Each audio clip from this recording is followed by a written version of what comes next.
I got it. Sorry.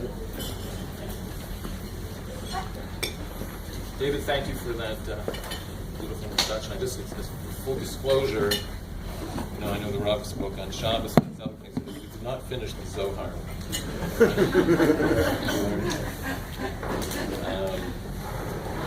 So a while ago, I overheard a couple of people in the shul. They were looking at the front of the shul, the aron, and the artwork up at the front of the shul. And they were saying, I like the kesser and things, but the menorah and the plants. I'm just like, what is going on with that? So at the time, I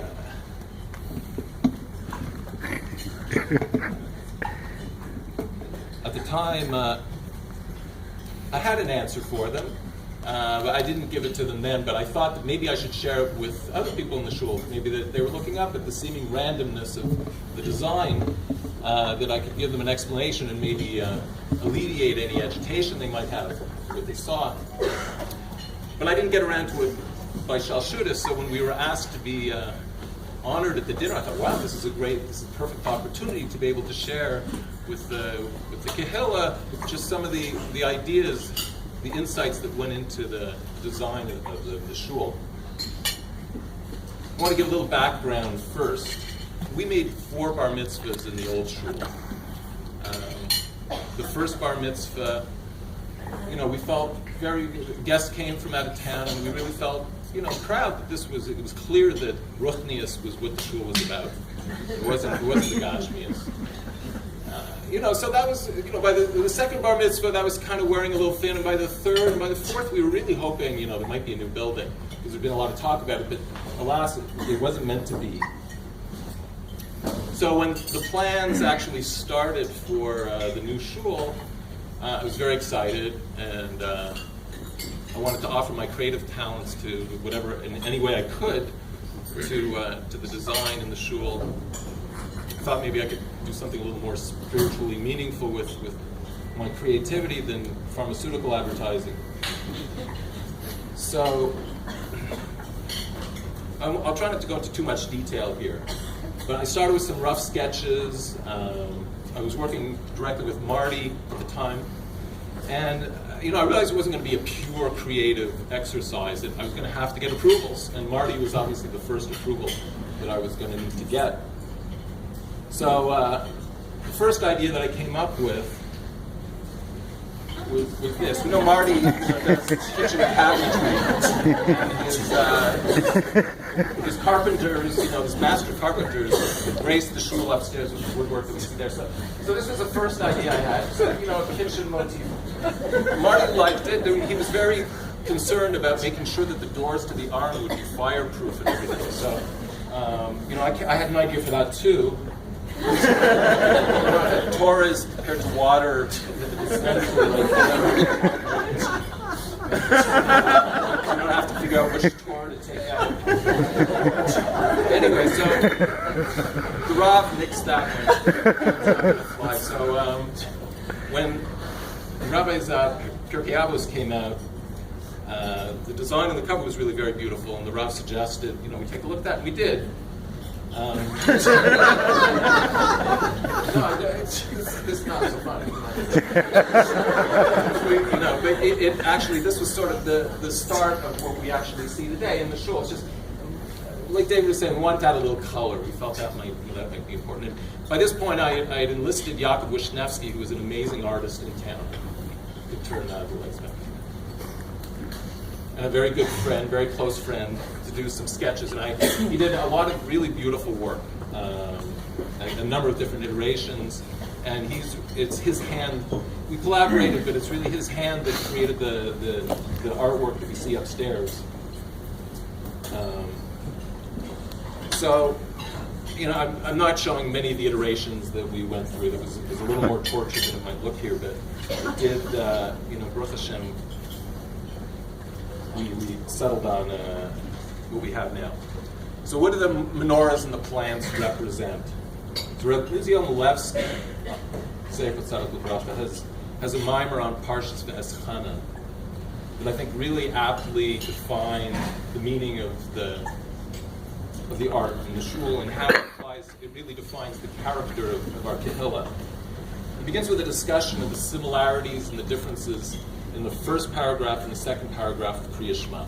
We're all very familiar with it. The first paragraph is in the singular, and the second paragraph is in the plural.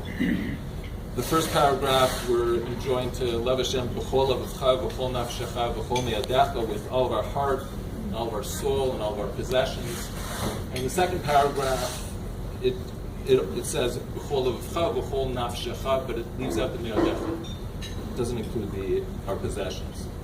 And in the second paragraph, it talks about schar v'onish, reward and punishment. The first paragraph doesn't say anything about that. So it seems that there's both paragraphs were enjoined to love HaKadosh Baruch Hu, but in two distinct ways.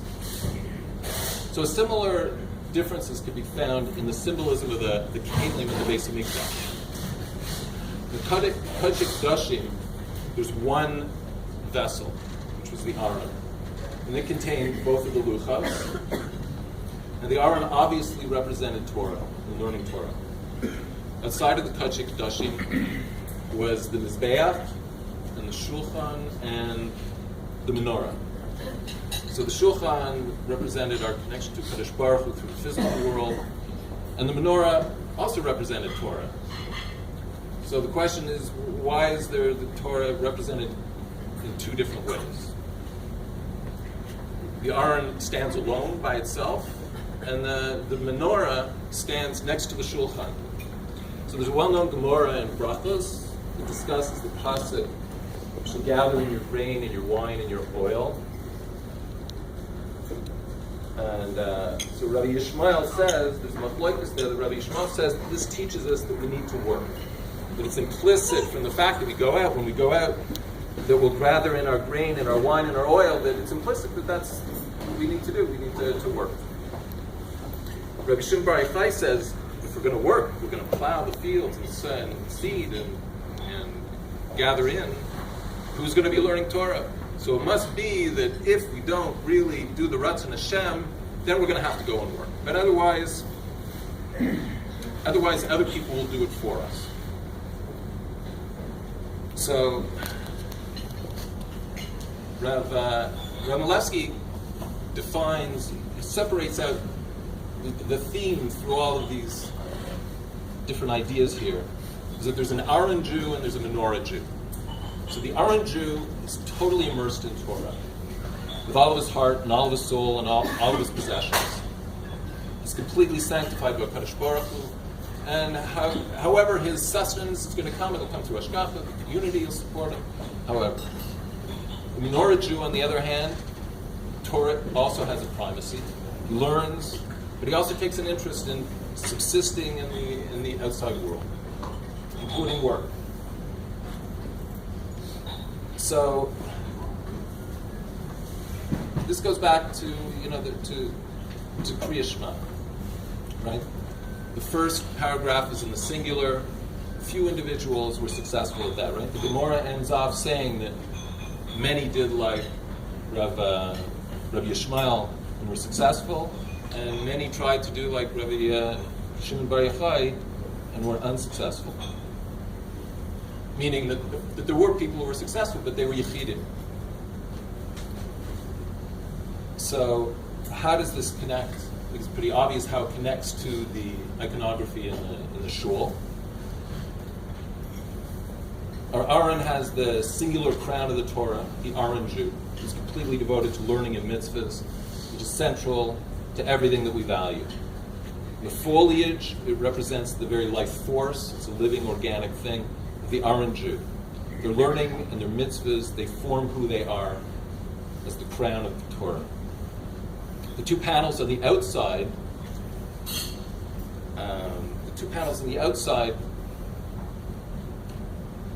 the central aron panel, they represent the menorah Jews. They learn in the mornings, they learn in the nights, in between, on Shabbos, Yom Tov, and they go out into the world and work. And through the successful fruits of their avoda, while also battling the challenges of the working world, so they'll reap the grain and the wine and the oil. It's represented in the artwork on the side, but it's crowned by the menorah, their Torah learning, which is the primary focus also of the menorah Jew. So I think now that we're in this beautiful new shul, I think when our guests come from out of town to our Mikdash Ma'at, I think there's still no question that the Torah is the focus of our lives. It's the vibrant, living, growing force for our families, whether we're dedicated to Klei Kodesh, or we're also involved in the challenges of the outside world.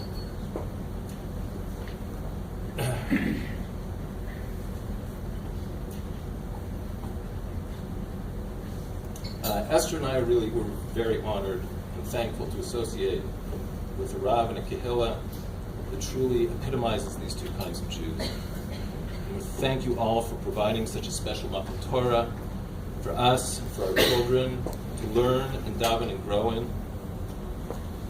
And now that we're finally here after all these years in this wonderful building, well, it's important to see what we can do to make the shul better.